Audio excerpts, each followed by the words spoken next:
guests from all corners of the world with different backgrounds and experiences. Of course, we have many managing partners, hence the name of the show. And today I have Gary Miles on the show, who has extensive experience. And I want to get him to tell us about his experience running a law firm, as well as what he's up to now. And we'll get into that here in our conversation today. So, Gary, thank you for joining me and welcome to the show. Wow. Well, thank you, Kevin, for having me. I listen to your podcast. It's a great podcast. I love what you do for other managing partners, and I appreciate being here. Well, I appreciate that very much. I was able to get Gary off the golf course and spend a minute with me today. Not so easy. Not so easy. He was in Pinehurst, so he's got a great area to get out and play some golf. So maybe we'll talk about that in a little bit too. But so, Gary, first thing I like to ask everyone is, tell us who you are, where you came from, and your background and experience with your legal practice. Happy to. So I've been a lawyer in Maryland for, it'll be 45 years next month.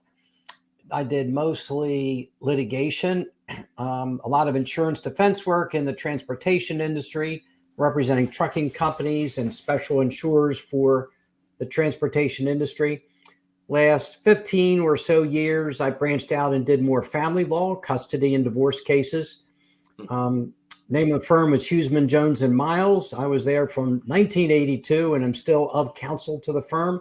I managed it for about 30 years of that time and really enjoyed that experience. I've now relocated with my wife to Pinehurst, North Carolina, as you mentioned. I've kind of downsized from the firm. I'm of counsel, but not 100% active. And I'm just so aware of what lawyers go through today, the stresses they feel, the overwhelm. And I built a service supporting lawyers, trying to help them as much as I can. Yeah, and I think the a big part of why that makes sense is your experience. There's lots of coaches out there I know of that either ran a practice into the ground and now they do coaching, or they just didn't serve it. They didn't grow or sell or be successful at a firm. They kind of just got their toes dipped in. I learned a lot in those 45 years because I did a whole lot wrong. And each time you do something, I like to think I learn much more from my losses, my mistakes, my failures than I do from a win. If I coach a football team and they play a flawless game, I don't know that I know what to learn from for the next week. But when they make mistakes, you say, well, this is something we have to fix. And it's that way with my experiences. I did a whole lot of things wrong. I struggled with a lot of things.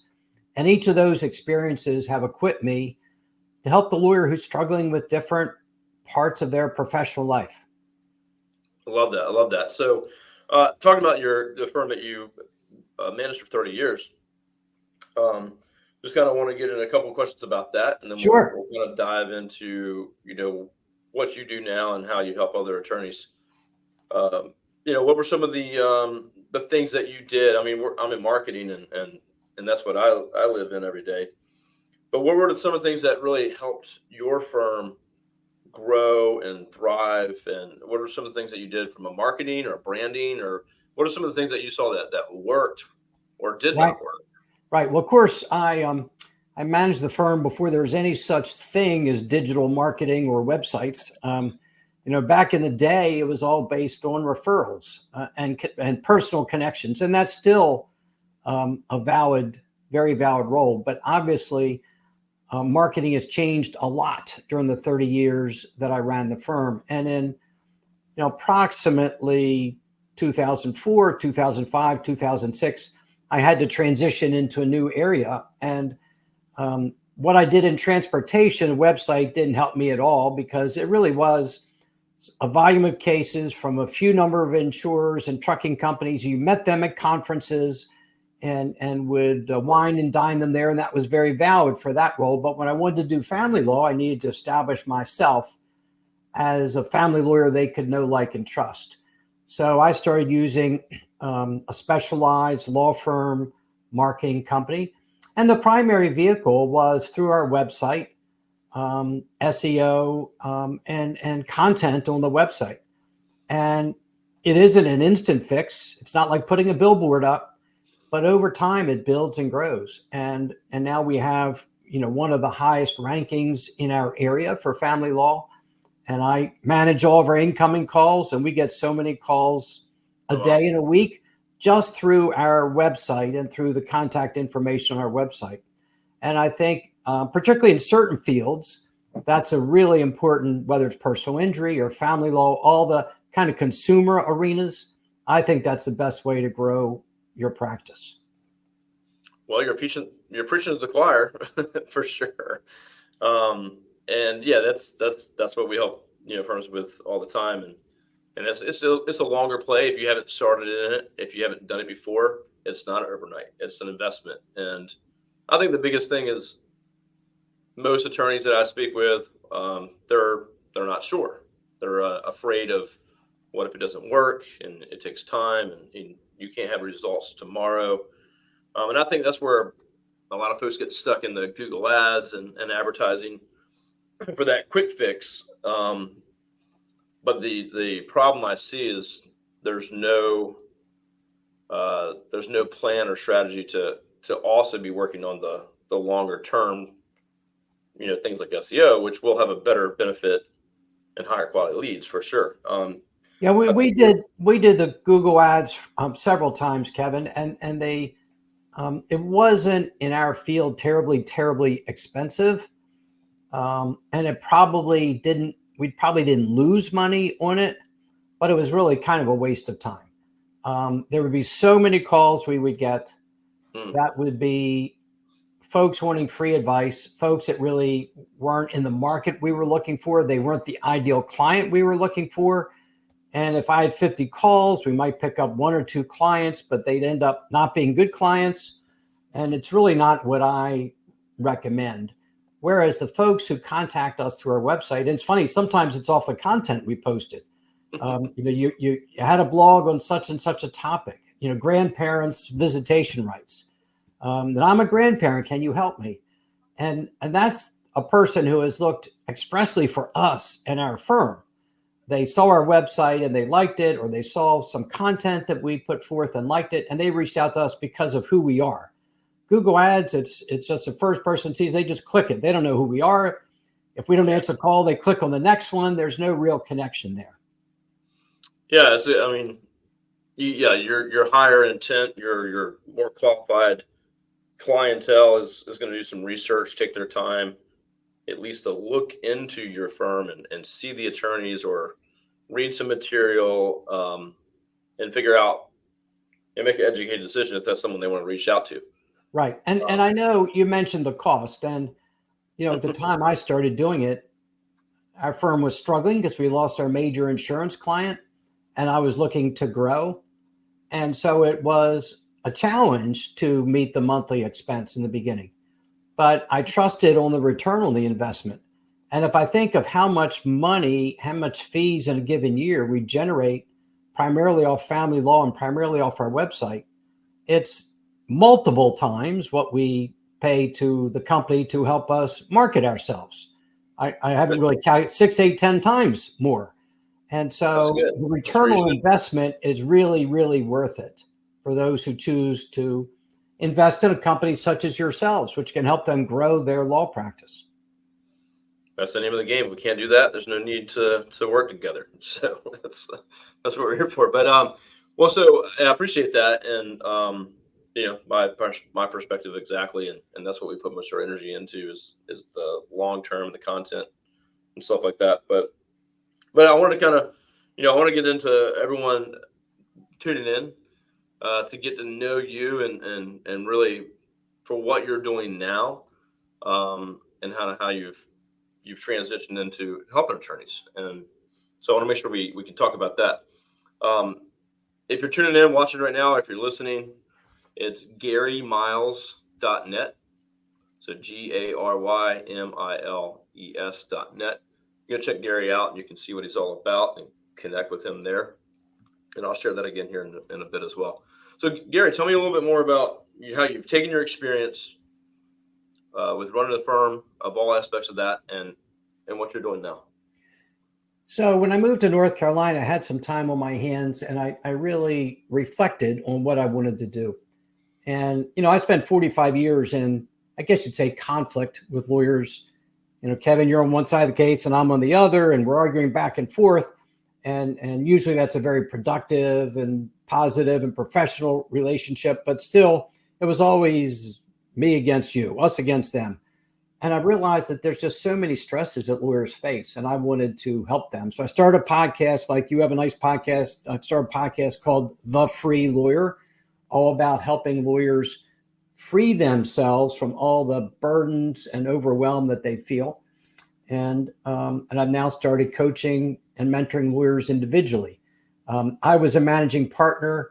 I mentored the lawyers in my firm.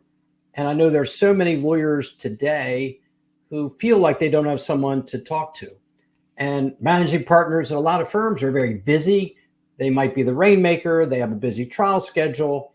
And sometimes the attorneys and firms are really in tough places, and they might be hesitant to go to the managing partner and say, I'm struggling with this, I'm struggling with that, because they don't want to burden the managing partner. They don't want to look bad. Mm-hmm. And so I found there are just so many lawyers who crave for someone they could talk to, who is keep it confidential, who's completely supportive, who can offer some wise guidance, hopefully, and help them feel not so alone, help them feel lighter, more confident, and have some clarity. I love that. And I guess explain to me, so I know there's lots of bigger groups out there that have big events, and they all meet in lots of more of a bigger group of folks. Kind of explain to us what you do and how you're different, and how you interact with attorneys. Is it one-on-one only, and then what does that look like? Yes, it's one-on-one only at the present time, because I thought about doing a group mastermind kind of thing, but everybody's experiences and needs are so much different. And I don't know that my client needs to listen to some other lawyer talking about his issues, which may be very, very different, because I have kind of a diversity of clients. They all struggle with different kinds of issues or problems. So it's very unique and specialized. It's not cookie cutter. I don't put everybody in the same box. And I meet my clients where they are. And we meet every 2 weeks. I give them detailed notes. We come up with an agreed to-do list. Kevin, what do you want to do between now and next time when we meet? And the client commits to what they want to achieve, what they want to change, how they want to grow. And then in 2 weeks, we touch base and see, I hold them accountable in a nice way. Kevin, were you able to get this done? Were you able to make that? No, I did. And yes, I did. And we figure out where to go from there. So I think that's very powerful, because I think there's a lot of the groups out there that are just kind of these big masterminds and groups. And while you can get some experience and talk with other peers, I would assume a lot of lawyers probably don't want to share in a big group, because if they are struggling, they don't want to even tell someone about it, or their managing partner about it, or they might be the managing partner. I think that one-on-one is pretty important. And I feel like, a lot of the groups that have a lot of the reach and the marketing, they can't offer that. Right. Experience. Right. Yeah, our conversations are very confidential. And I think there are a whole lot of lawyers who use coaching, and I support every coach out there, because we have a lot more lawyers who need coaching than we do good coaches. But so many lawyers are afraid to open up for reasons of confidentiality, maybe a little bit of ego. I'm afraid of being vulnerable, different reasons. But they're very comfortable listening to me, because I listen to them empathetically, and they know that it's confidential, and they can tell me anything. We know what the lawyer's responsibility to keep things confidential. It's the same with me. I tell them up front, you can share anything you want with me. And over the sessions, they become so much more open and willing to share. And that's when they can really be supported. That's excellent. I love that a lot. So, what are some of the things, so when you're looking, anyone watching, if Gary, you're looking for someone that you can help, what is something that you typically see, or areas that you see attorneys struggling with that's maybe consistent or more Sure. Sure. prevalent? Well, first off, I understand the struggles that managing partners have because they sometimes get so many of these problems brought to them when they have so many other things to do. And it's a little bit like herding cattle, and it can be a real challenge because I was there. What I see some of the younger lawyers dealing with mostly is learning how to be productive at work because they feel such time pressures. The billable hour requirements are much higher than they were 20 years ago, and it's become more of a hard and fast rule. And new lawyers are hesitant to put down all their time because they feel they're not being productive. They're new, they're still learning, and they feel stressed that there might be a failure because they aren't billing enough, or they feel they're taking advantage of their client if they bill all their time. Mm-hmm. And the billable hour requirement makes them have a hard time setting boundaries. Back in the day before technology, when I left the office, that was my boundary. You couldn't work at home, but now people are working from home. They feel like on the weekend, I need to put more time in. I'm on vacation. Boy, if I take a vacation, that's a week I haven't billed, and that creates tremendous stress. The other thing I hear a lot of is that the folks who might be managing the firm, they feel they're not comfortable in speaking to them, that they don't know how it'll be interpreted. And I'm not sure they have necessarily the right to feel that way. It could be whoever they'd be speaking to would be receptive and empathetic and understanding, but they're often afraid to because they feel like they might be competing with other lawyers for a future spot in the firm, and they don't want to look less than. So that's the other thing I hear a lot is they feel like as hard as they work, and they might be in a law firm with 100 other attorneys in the same location, they feel alone. They're working hard at their desk with no one to really speak to where they could share whatever their frustration of the day might be. So that's interesting. And assuming maybe too that when you have that much competition, if you will, to rise up and make partner and be noticed, that they don't want to bring up what they might see is their little problem to someone above them or the managing partner. Right, because they'll look like, well, they think I'm a failure, well, they think I'm not very good. And often I find I can help them through those things. Often it's a matter of them having a different perspective. Often they're too hard on themselves. It's funny, as good as we are as lawyers, as hard as we studied in law school, it's funny, so many of us doubt our own abilities, and unfairly, because we have the ability, but sometimes we question ourselves. And building some confidence in who we are and what we're capable of can be really important. I mean, I struggle with the same things. Obligations to my team, all the different things I jump into, and for me, I jump all around. So I'm like, oh, I do this thing, I can just do it. So it's hard to set that. I think you said at the beginning there is controlling your time and your calendar and making sure you're getting certain things completed, or you can just jump around like me, ADHD sometimes. Jump into things, and then you're like, oh, I didn't get any of this stuff done today, or this whole week went by and I didn't really get to the things I needed to. So I know I struggle with that all the time. Sure. So it sounds like you two you help with them, helping with those things, schedules and controlling their time and things like that as well. Yeah, productivity, time management, confidence, clarity. Often attorneys question, am I in the right place? Is this the right firm for me? Am I doing what I want to do? Do I have enough independence?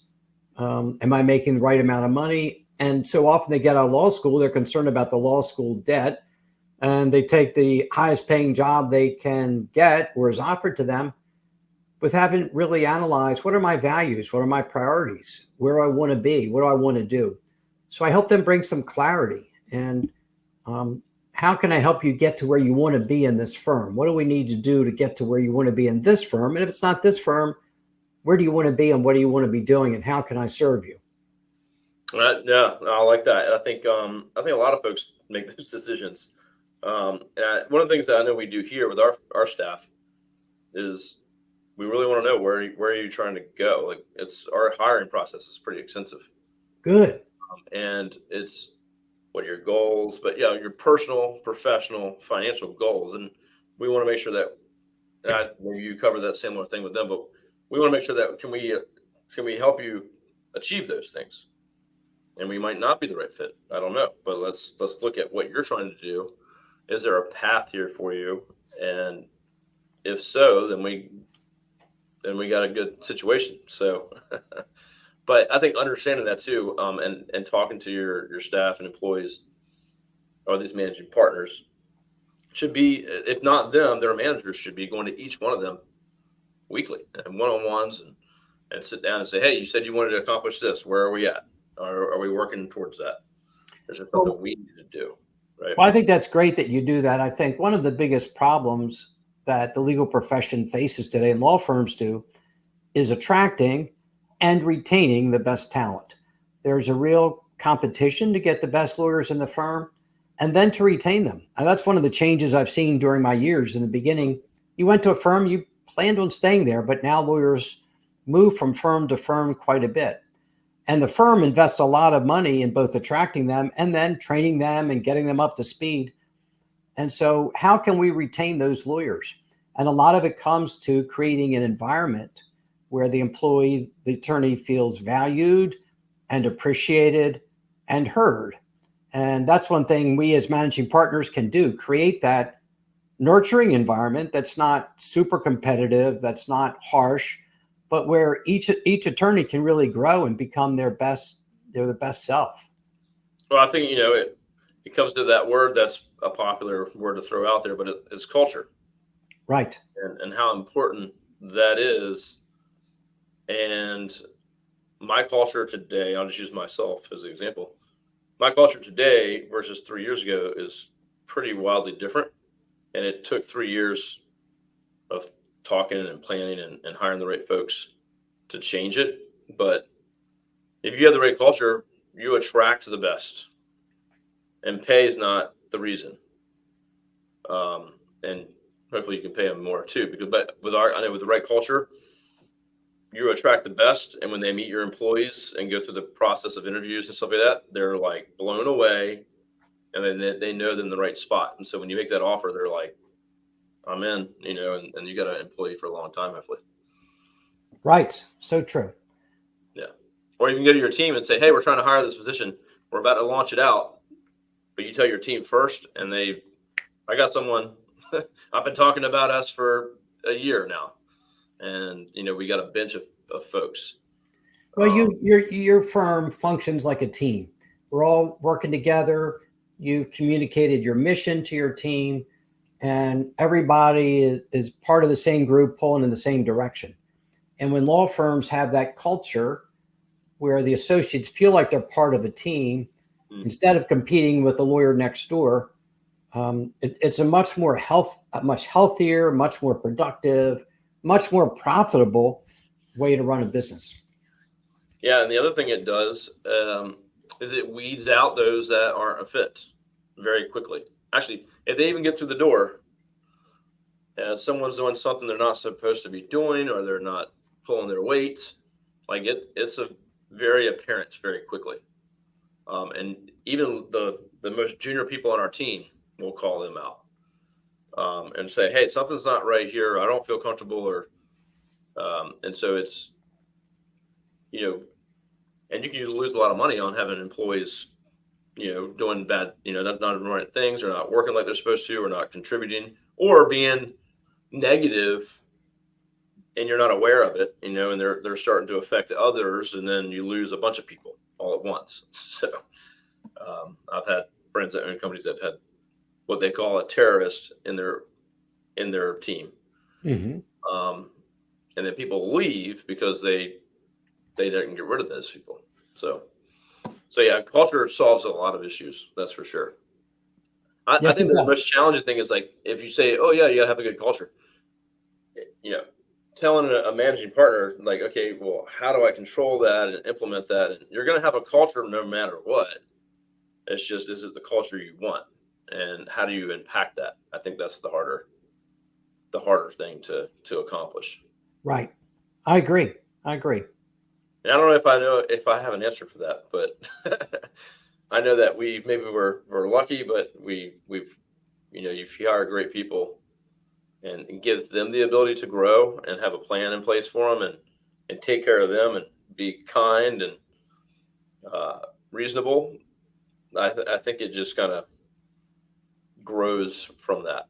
So It sure does. It sure does. That's the recipe, Kevin. yeah, I think it's kind of hard to plan it. You can't like plan every step and be like, here's our culture. It's you know what you want it to be, but it's really hard to just say here's what it's going to be and Right. verbalize it and hope it just happens. So, well, that's amazing, Gary. So, tell me a little bit more for those attorneys that are listening. They're like, man, I'd really like to talk to Gary. I could use his help. Maybe they're struggling. What could they expect? I mean, you give me a little bit of an idea when you meet, but what's your cadence? Do you have different programs or things like that? But those attorneys that are listening right now that might say, hey, I'd like to connect with Gary. We meet, it's a 6-month subscription. Okay. And we meet twice a month for 6 months, approximately every 2 weeks. I keep detailed notes of what we talk about. It's not a certain program in the sense of the first week, Kevin, we're going to talk about this. The second session, we're going to talk about that, because it's a matter of what my client wants and needs and what I perceive, where I perceive I can be of the greatest assistance. And we come up with our to-do list, and we both confirm it. I share it with the client, and then they also have unlimited contact with me during the month by either text or email or LinkedIn message, whichever they prefer. So if we met, but the next day they're feeling stuck about something, they can drop me a message and we can see if we can get it on track before we meet the next time. And what they can expect is by the end of 6 months, they're going to be happier in their law practice. They're going to be doing what they want to do. They're going to have much more confidence in themselves. They're going to have clarity about what they want to do and how they're going to get there. And they'll just feel more content and more free and not so trapped and stuck and overwhelmed. That's been my experience. Well, that's awesome. I like that. So I like that your approach is to talk with them and find out where they're at, what they need, and kind of tailor it to them. And what I do, like, hey, I'm going to plug you into this program, and we're going to go step by step. Yeah, right. And I do talk with them, but what I do more than talking is listening, because that's when I really learn what their pain points are, what they're struggling with. And so often, my clients feel like they haven't had a chance to be heard. They don't feel they're heard at their firm. They don't want to burden their spouse with their concerns. They don't want to be transparent with a law school classmate and say, oh, I'm really struggling with this. Sometimes they do if the relationship is strong enough, but really being listened to and heard, and then hearing some hopefully wise experience shared with them, because there's almost nothing they've gone through that I haven't been through myself.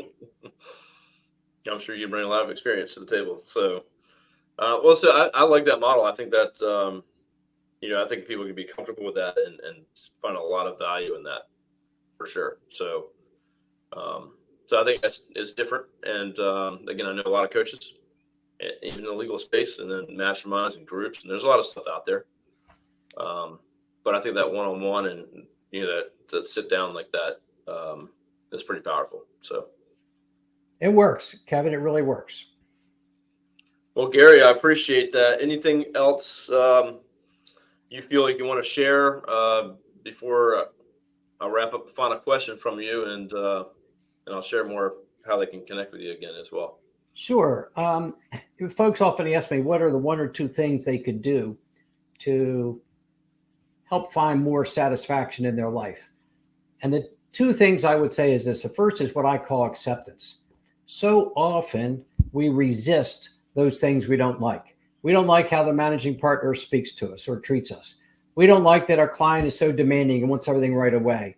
We don't like that lawyer who's nasty and won't return our calls or calls and gives us a hard time. And we start focusing on those things that we don't like. And we create our own stress. We can't change the managing partner. We can't change our client. We can't change the other lawyer. They are what they are. That's the reality we face.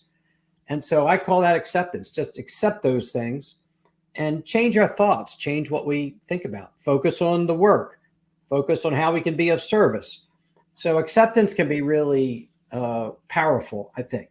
I remember when I was a young kid in the ocean, and the undertow at Ocean City, Maryland would push me down the beach, and I'd be fighting it and still get pushed down the beach and be kind of frustrated. And Dad said, just go with the flow, and it's going to push you down the beach.